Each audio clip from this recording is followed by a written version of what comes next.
Paremal pool! Näen! Selle tarku võtta, tere, räägi Ma ei sure ära ju!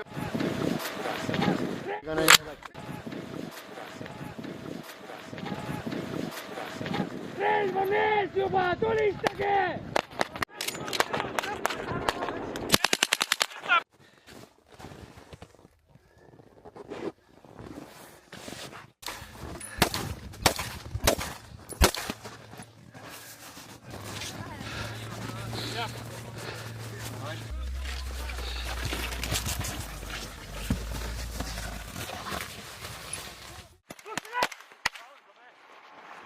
Right, you hold that one for here.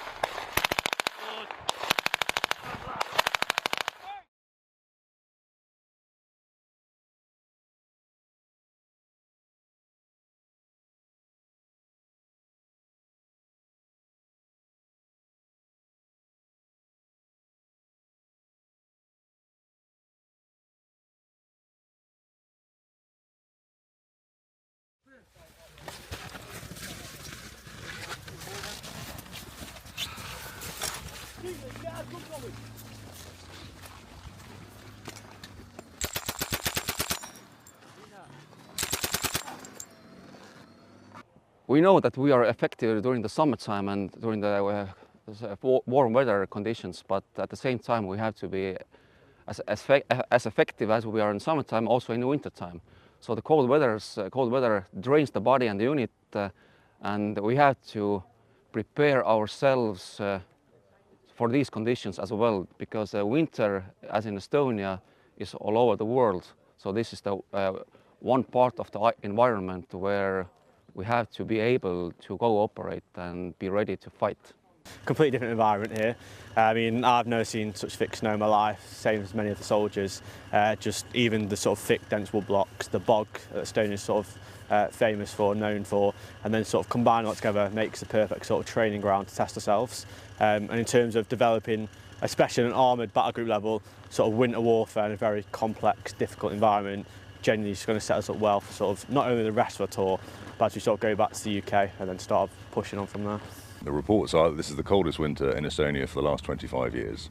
So the temperatures are appropriate, minus 25 and below for the last few days. But we need to be prepared to fight in any conditions. So we continue our presence here through the summer and the winter.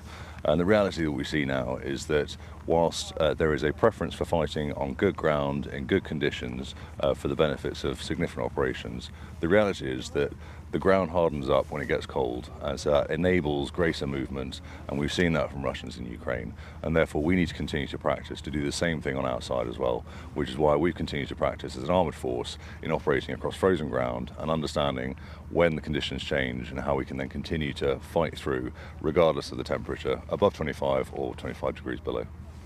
What we've learned from the Estonians are everything from the simplest things about how to rewarm yourself when it gets really cold in these conditions, simple exercises, how to dress appropriately, what layers to wear, through to how we equip our tanks and what we do with the fuel to make sure it doesn't freeze, doesn't turn to jelly, and the kinds of alterations we can make to our vehicles to make sure it gains traction in the ice, in the snow, continue to fight through. And the reality of the forces who are on this training area at the moment, you have the British forces, the French company as part of the Battlegroup, our Estonian partners part of the exercise, as well as the Americans who are co-located here in Estonia. We are all learning and operating together to make sure we're learning lessons from each other and able to assist each other where we can do.